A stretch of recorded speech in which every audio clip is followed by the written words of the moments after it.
Capítulo 11. Ramon. A secretária de Genaro entrou apressada, com uma mala nova, ainda com a etiqueta pendurada. Senhor Genaro, quando se esquece de fazer as malas, me leva a pensar que no fundo não deseja fazer a viagem, ela disse preocupada. Talvez tenha razão. É aniversário de minha filha. A festa de Amanda seria no sábado, e Elizabeth convidará 20 crianças barulhentas, de 4 anos. Além do palhaço. Cap um mágico. Elizabeth não ficará nem um pouco satisfeita quando soubera que Genaro precisava viajar. Nem Amanda. Bem, fiz o que pude, dada a pressa, na secretária. Explicou. Coloquei tênis, short de brim e camisas, além de barbeador. Para o frio, jeans e agasalho. O carro está lá embaixo, esperando para levá-lo ao aeroporto. Precisa ir agora, ou vai perder o avião. Genaro percorreu o corredor enquanto removia as etiquetas da mala. Quando passou pela sala de reuniões envidraçada, Dan Ross ergueu-se da mesa e saiu. Boa viagem, disse a Genaro.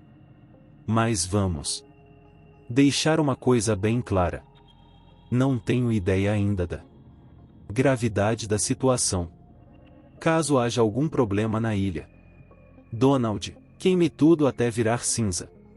Mas Dan, e pelo amor de Deus, estamos falando de um investimento enorme. Não hesite. Nem pense no assunto. Simplesmente obedeça e faça isso. Entendeu bem? Genaro fez que sim. Eu entendi. Mas Ramon que se dane, disse Ross. Ora, meu rapaz. Como tem passado? Perguntou a familiar voz rouca. Muito bem, senhor, e Genaro respondeu, recostando-se na poltrona de couro do jato Gulfstream II. Enquanto voavam para o leste, na direção das montanhas rochosas. Nunca mais me ligou, Ramon reclamou. Senti saudades, Donald. Como tem passado sua adorável esposa? Bem, Elizabeth está ótima. Temos uma filha. Agora. Maravilhoso. Adoro crianças. Ela vai ficar encantada com nosso novo parque na Costa Rica. Genaro se esquecera de como Ramon era baixo.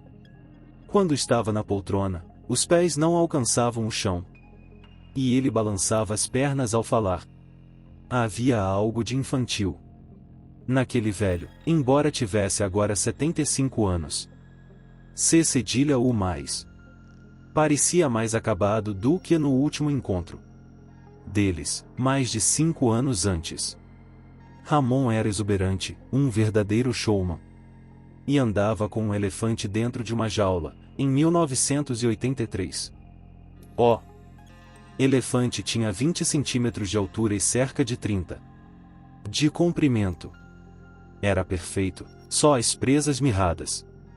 Ramon levava o elefante nos encontros com investidores. Genaro costumava se encarregar das preliminares, enquanto a jaula ficava coberta por um pano, como uma bandeja de chá. Ramon fazia seu discurso costumeiro sobre o desenvolvimento do que chamava de produtos da biologia voltados ao consumidor. Depois, no momento mais dramático, removia o pano e mostrava o elefante. E pedia dinheiro. O elefante sempre fazia o maior sucesso. Seu corpo, miúdo, pouco maior do que o de um gato, prometia maravilhas inimagináveis do laboratório de Norman Atherton, o geneticista de Stanford que se associara a Ramon naquela nova aventura. Mas, ao discursar sobre o elefante, Ramon deixava muita coisa de fora.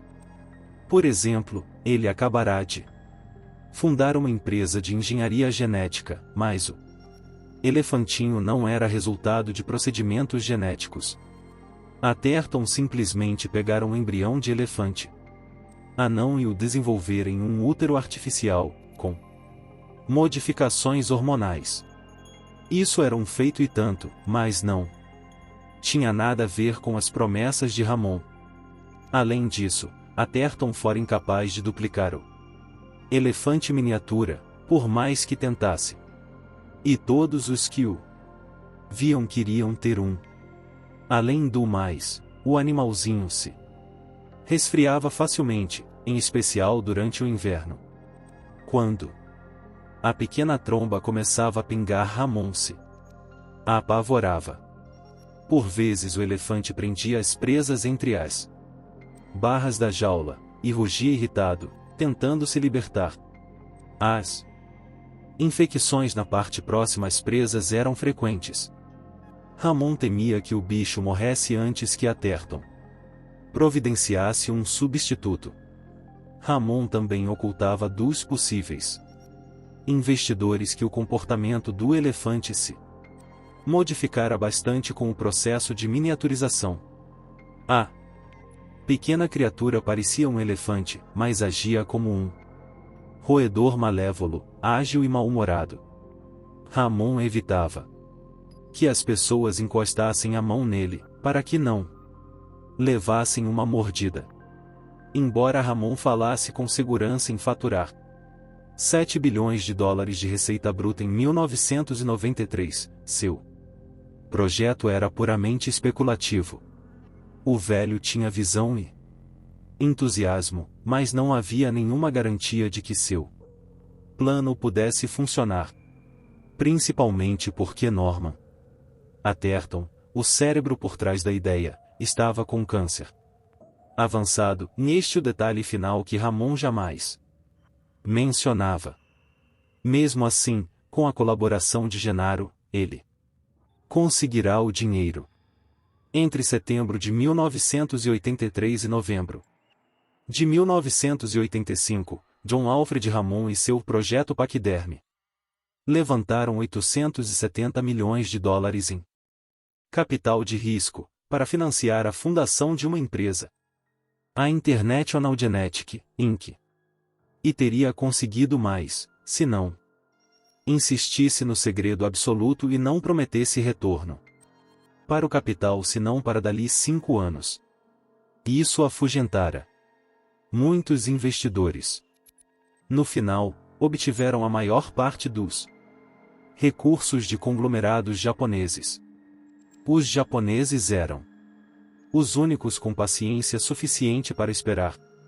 Sentado na poltrona de couro do jatinho, Genaro pensava no quanto Ramon andava evasivo. Agora o velho tentava ignorar que a firma de advocacia de Genaro havia imposto aquela viagem. Em vez disso, comportava-se como se estivessem apenas passeando. Lamento que você não tenha trazido sua família. Também, Donald, ele disse. Genaro deu de ombros. Minha filha está fazendo anos. Convidamos 20 crianças. Encomendamos um bolo, contratamos o palhaço. Sabe como são essas coisas. Mas é claro, eu compreendo, e Ramon assentiu. As crianças dão muita importância a isso. E o parque já pode receber visitas. Genaro mudou de assunto. Oficialmente, ainda não, e Ramon respondeu. Mas o hotel está pronto, de modo que há um local para hospedar as pessoas. E os animais? Claro, os animais estão todos lá. Nos locais destinados a eles. Eu me recordo de que na proposta original esperava-se obter um total de 12. Ah, já fomos muito mais longe, em Ramon esclareceu. Temos 238 animais. Donald. 238? O velho riu, adorando a surpresa de Genaro. Pode imaginar? Temos bandos de animais lá. 238, e de quantas espécies? 15 espécies diferentes, Donald. Isso é incrível, Genaro disse. Fantástico. É. Quanto às outras coisas que queria? As instalações, os computadores. Temos tudo, tudo. Tudo que existe na ilha é de primeira. Vai ver por si mesmo, Donald. Está tudo perfeito. Maravilhoso. Por isso eu acho que essa preocupação não tem sentido. Não há problema nenhum na ilha, sério. Então não há mal nenhum na inspeção. Genaro retrucou. Claro que não, Ramon disse. Mas atrasa os planos. Precisamos interromper tudo para a visita oficial. Está atrasado, de qualquer modo. Adiou a inauguração. Eu sei. Ramon alisou o lenço de seda no bolso do paletó. Isso era de se esperar. Por quê? Genaro perguntou. Entenda bem, Donald. Para compreender a coisa, precisamos voltar ao conceito original do projeto. Pretendíamos construir o mais avançado parque de diversões do mundo, combinando os mais recentes avanços da tecnologia eletrônica e engenharia genética. Não estou falando de passeios. Em qualquer lugar temos passeios. Até em Coney Island. E hoje em dia há muitos ambientes com animação eletrônica. Casa mal assombrada, navio pirata. Velho Oeste, terremoto. Está em toda parte. Sendo assim, nós procuramos atrações biológicas. Atrações vivas. Animais maravilhosos, capazes de assombrar o mundo inteiro. Genaro sorriu. Era o mesmo discurso, palavra por palavra, usado para atrair os investidores, anos atrás. E não podemos nos esquecer do objetivo final do projeto na Costa Rica, ganhar dinheiro. Ramon olhou pela janela do jato. Muito dinheiro, uma fortuna. Eu me lembro, Genaro assentiu. E o segredo para se ganhar dinheiro em um parque de diversões é limitar os custos da mão de obra. Tratadores, bilheteiros, pessoal de manutenção. Fizemos um parque que pode ser administrado com um mínimo de pessoal. Por isso investimos na tecnologia dos computadores. Automatizamos tudo o que foi possível. Eu me lembro de que. Mas o problema, e Ramon prosseguiu, é que há imprevistos, quando se põe em atividade todos os animais e sistemas de computadores. Conhece alguém que conseguiu montar um sistema de grande porte em computação dentro dos prazos previstos? Impossível. Então temos apenas atrasos normais? Claro, é isso mesmo. Atrasos normais. Ramon repetiu. Fui informado de alguns acidentes durante a construção, Genaro disse. Alguns operários morreram. Sim, tivemos vários acidentes, Ramon confirmou. E um total de 3 mortes. 2 operários morreram durante a construção da estrada do penhasco. Outro morreu por causa de um acidente com uma retroescavadeira, em janeiro. Mas não temos acidentes há meses. Ele segurou o braço de Genaro. Donald, acredite em mim quando digo que tudo está saindo conforme planejado. As coisas na ilha vão muito bem. O alto-falante estalou. Apertem os cintos, por favor. Vamos aterrissar em Chotial. Capítulo 12. Chotial. A planície desértica se estendia até o horizonte. E escuro. O vento da tarde soprava pó e bolas de mato pelo piso de concreto rachado. Grant esperou junto com Eli e Al. Lado do jipe, enquanto o aerodinâmico jato Grumman manobrava para aterrissar. Odeio esperar pelos magnatas, em Grant. Resmungou. Eli deu de ombros. Faz parte do trabalho.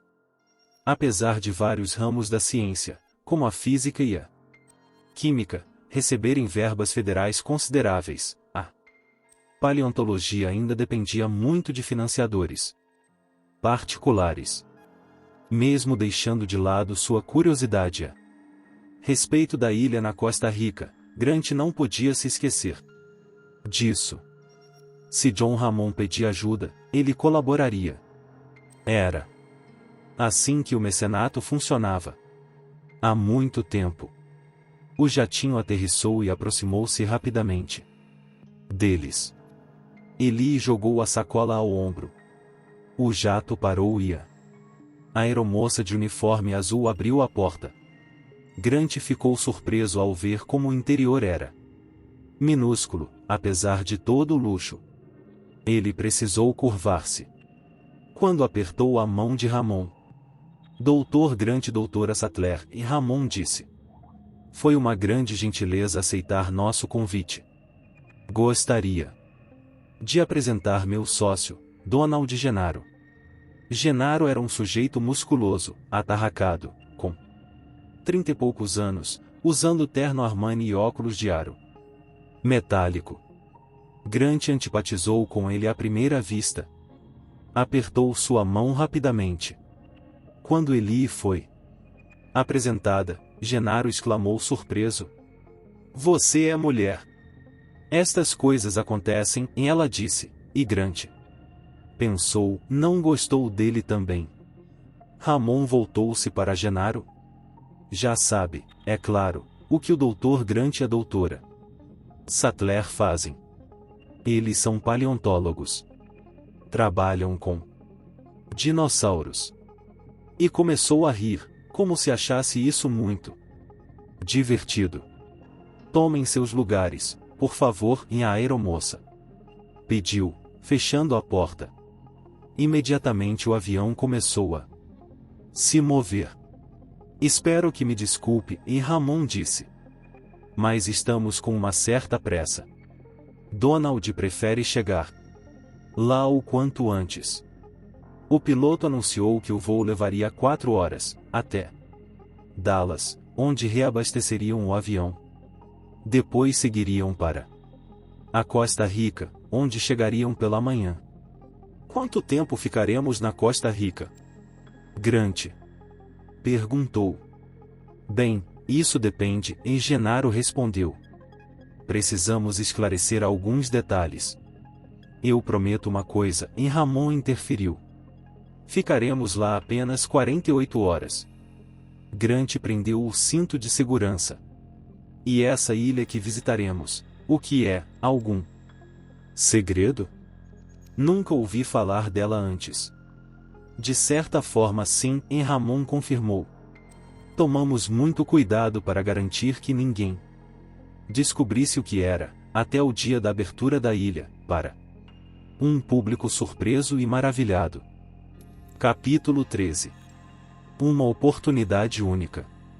A Bios Incorporation, de Cupertino, Califórnia, jamais convocar uma reunião de emergência do alto escalão da empresa. Os 10 diretores sentados na sala de reuniões estavam irritados e impacientes. Conversaram entre si durante uns 10 minutos e depois fizeram silêncio. Remexeram seus papéis. Olharam agressivos para o relógio. Já passava das 8 horas da noite. O que estamos esperando? Um deles quis saber. Falta um diretor, e Lewis Dodson explicou. Precisamos de mais um. Ele olhou para seu relógio de pulso. A secretária de Homeyer afirmara que ele viria no voo das 6 de San Diego. Já deveria ter chegado, mesmo supondo que o trânsito estivesse ruim na região do aeroporto. Precisamos de quórum? Perguntou um outro diretor. Sim, Dodson confirmou. Precisamos. Todos se calaram por um instante. A necessidade de quórum significava que deveriam tomar uma decisão importante. E deveriam mesmo, embora Dodson preferisse não fazer reunião nenhuma. Mas Sentartem, presidente da BIOSE, exigirá a consulta. Vai precisar da aprovação deles para fazer isso. Léo. Lewis Dodson era considerado o mais agressivo geneticista de sua geração, ou o mais irresponsável. Conforme a fonte consultada. Quase careca aos 34 anos, rosto aquilino e expressivo, havia sido expulso da Johns Hopkins no final do curso, por tentar terapia genética em pacientes humanos sem permissão das autoridades responsáveis. Contratado pela BIOSE, realizará testes controvertidos no Chile, com uma vacina antirrábica. Atualmente liderava o setor de desenvolvimento de produtos da BIOSE, que na realidade concentrava-se na reversão genética. Pegavam um produto da concorrência, estudavam o código genético, aprendiam como funcionava e faziam sua própria versão. Na prática, isso significava espionagem industrial, centrada basicamente na Engen Corporation. Na década de 80, algumas empresas de engenharia genética começaram a se perguntar sobre qual seria o equivalente genético do Walkman da Sony. Essas empresas não se interessavam por produtos farmacêuticos ou remédios, e sim por diversões, esportes, lazer, cosméticos e animais de estimação. A demanda por produtos biológicos de consumo popular seria alta na década de 90 e tanto a Engen como a BIOSE trabalhavam nessa área. A BIOSE já conseguirá alguns sucessos, como a criação de uma truta mais clara, para o Departamento de Caça e Pesca do estado de Idaho. Mais fácil de ser avistada. Nos riachos montanhosos, a truta foi anunciada como um grande progresso para a pesca esportiva. Pelo menos terminaram as queixas de que não havia trutas nos rios.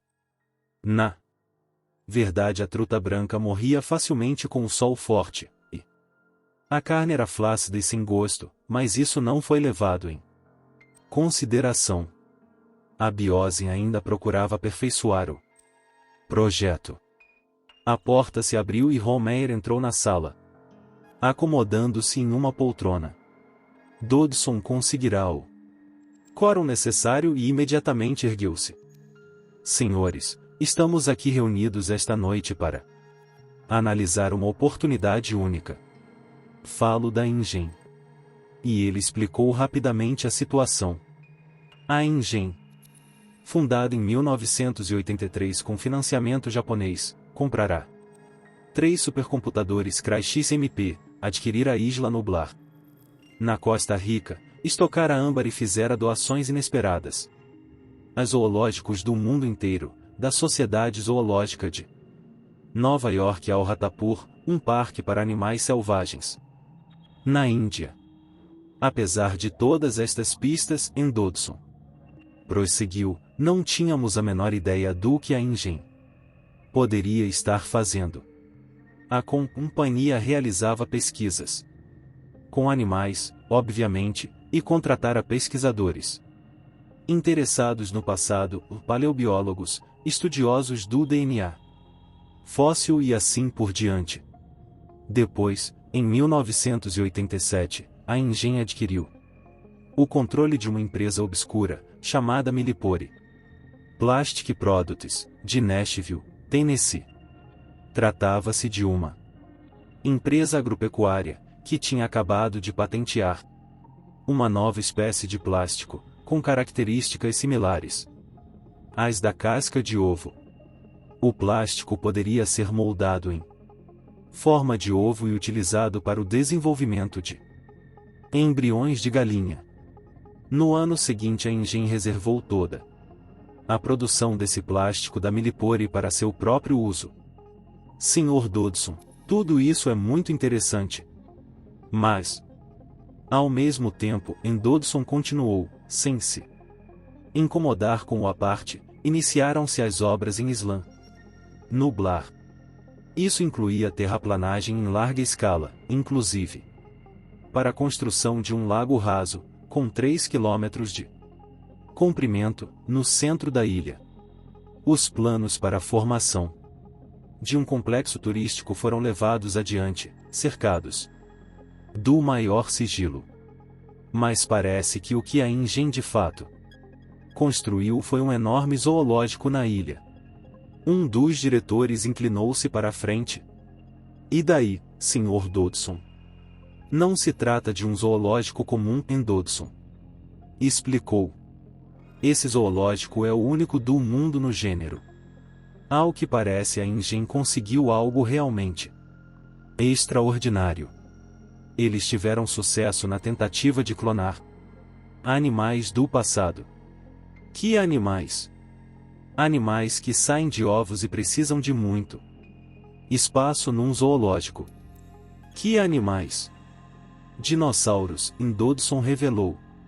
Eles conseguiram gerar dinossauros através da clonagem.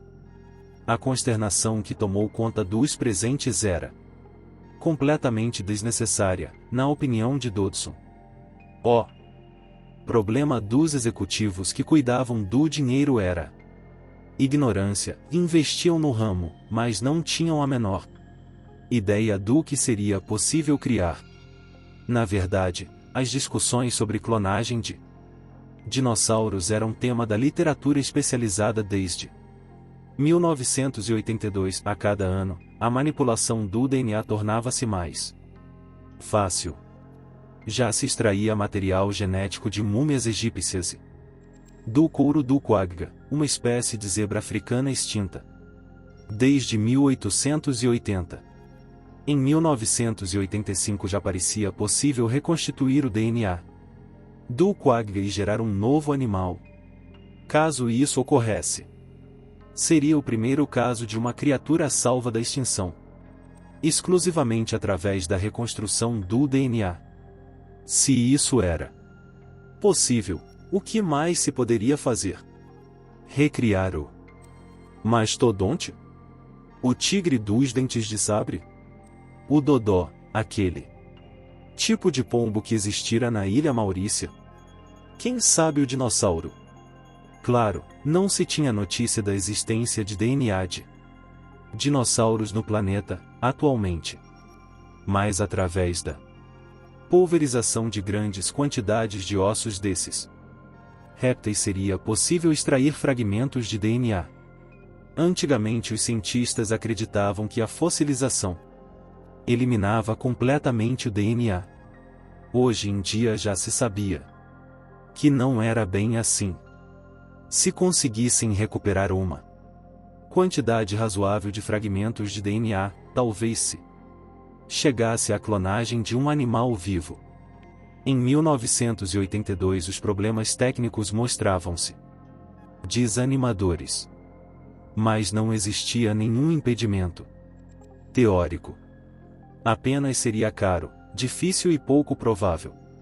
Mas poderia dar certo, se alguém tentasse. Ingen aparentemente resolvera tentar. O que eles fizeram, Dodson prosseguiu, foi construir a maior atração turística de todo o mundo. Como sabem, os zoológicos são extremamente populares. No ano passado, mais pessoas passaram pelos zoológicos dos Estados Unidos do que pelos campeonatos de beisebol e futebol americano somados. E os japoneses adoram zoológicos. Existem mais de 50 no Japão, fora os ainda em construção. E para este zoológico, a Ingen poderia cobrar o ingresso que quisesse. $2.000 por dia. $10.000 por dia. Sem falar no merchandising. Os livros ilustrados, camisetas, videogames, bonés, brinquedos, revistas em quadrinhos, bichos de estimação. Bichos de estimação? Mas é claro. Se a Ingen consegue produzir dinossauros grandes, também pode criar espécies pequenas, como mascotes. Imaginem o que uma criança não daria para ter um pequeno dinossauro em casa. Um animal patenteado por eles, claro. A Ingen venderia milhões deles. E os engenheiros da Ingen poderiam dar um jeito para que esses dinossauros mirim se alimentassem apenas com a ração Ingen para répteis pré-históricos. Meu Deus! Um dos diretores exclamou. Isso mesmo, Dodson disse. O zoológico é apenas a peça central de uma empreitada monumental. Disse que os dinossauros seriam patenteados? Sim. Animais gerados geneticamente agora podem ser patenteados. A Suprema Corte determinou isso em 1987, no caso Harvard. A Ingen será dona dos dinossauros, e ninguém mais poderá criá-los legalmente. O que nos impede de desenvolver nossos próprios dinossauros? Alguém perguntou. Nada, exceto que eles têm 5 anos de vantagem. Seria praticamente impossível alcançá-los antes da virada do século. Ele fez uma pausa. Por outro lado, poderíamos obter amostras dos dinossauros deles, estudar as características e criar os nossos, com modificações no DNA, claro, para evitar o problema das patentes. E podemos conseguir essas amostras de dinossauros? Dodson ficou em silêncio por alguns instantes, depois respondeu. Acredito que sim. Alguém pigarreou. Não há nada de ilegal nisso? Claro que não, e negou Dodson imediatamente. Não há na asterisco da de ilegal. Estou falando em uma fonte legítima do DNA deles. Um empregado descontente, ou algo recolhido no lixo. Coisas do tipo. Tem uma fonte legítima disponível, doutor Dodson? Tenho sim. Mas infelizmente precisamos nos apressar, no que diz respeito a esta decisão, porque a Ingen está atravessando uma pequena crise, e minha fonte precisa agir nas próximas 24 horas. Um longo silêncio tomou conta da sala. Os homens olharam para a secretária que fazia anotações, e para o gravador à sua frente. Não vejo necessidade de uma votação formal. Neste caso, Dodson opinou. Apenas uma confirmação dos presentes, indicando se devo seguir em frente ou não. Lentamente, as cabeças se moveram para cima e para baixo, em sinal de aprovação. Ninguém falou nada. Não haveria registros no gravador. Obrigado por terem vindo, senhores, Dodson disse. De agora em diante eu cuido de tudo. Capítulo 14. Aeroporto. Lewis Dodson entrou no café na ala de embarque do aeroporto de São Francisco e olhou em volta agitado. O homem com quem tinha um encontro já estava lá, esperando no balcão. Dodson sentou-se a seu lado e colocou a maleta no chão, entre eles. Chegou atrasado, cara, e disse o sujeito. Ele se deteve no chapéu de palha usado por Dodson e riu. Oh! Que é? Resolveu vir disfarçado? Todo cuidado é pouco, e retrucou Dodson, sufocando a raiva. Durante 6 meses cultivara o relacionamento com aquele sujeito, que se tornava mais desagradável e arrogante a cada encontro. Mas Dodson não podia fazer nada a respeito, e os dois sabiam exatamente o que estava em jogo.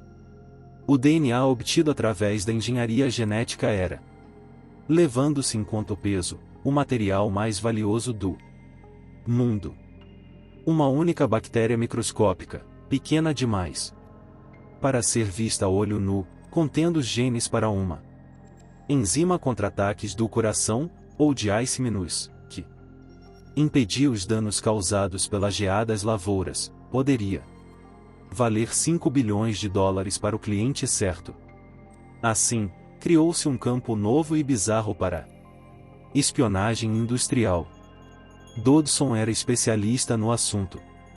Em 1987 convenceu um geneticista descontente a trocar a cetus pela biose, levando consigo 5 amostras de bactérias geneticamente modificadas.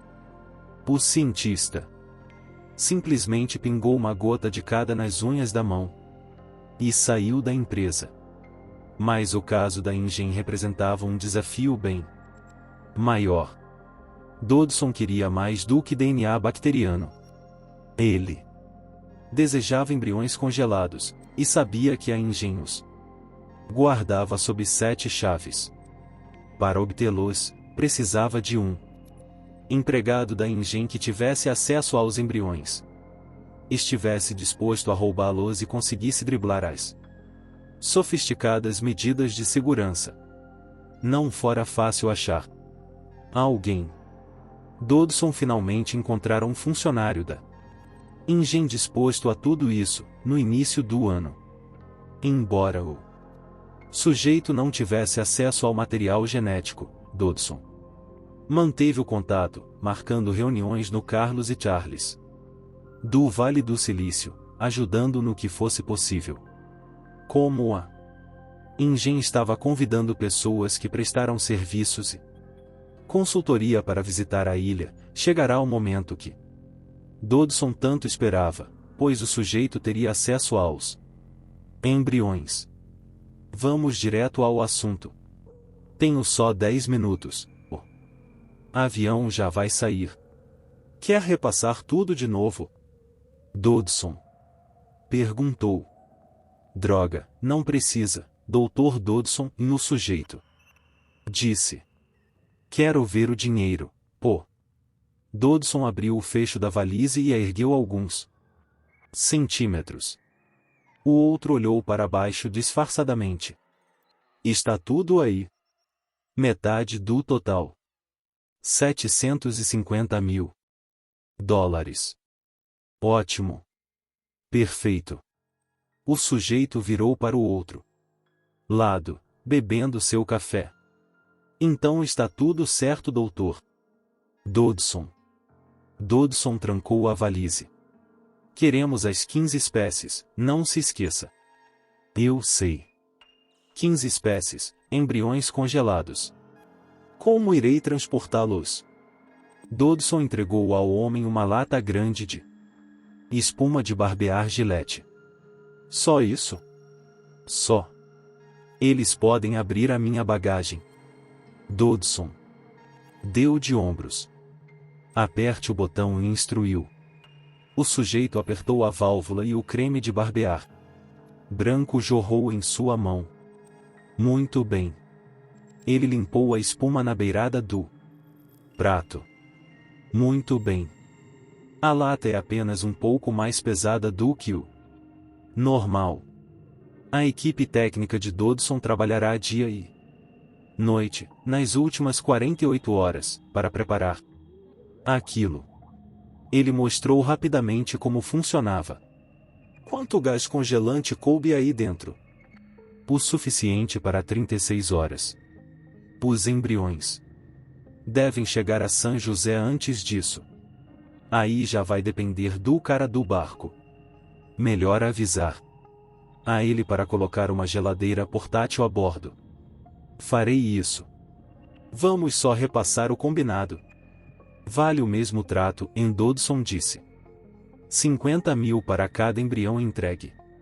Se estiverem em boas condições, mais 50 mil por cada um. Isso mesmo. Providencie para que o barco esteja à espera na doca leste da ilha, na sexta-feira à noite. Ele deve evitar a doca norte, onde os barcos maiores atracam, para desembarcar os suprimentos. Doca leste, entendeu? É um pier pequeno, para manutenção. Ficou claro? Já entendi, Dodson assentiu. Quando voltará? A São José? No domingo, provavelmente. O sujeito levantou-se do balcão. Dodson irritou-se. Tem certeza de que sabe como operar o? Sei, o sujeito falou. Pode deixar que eu sei.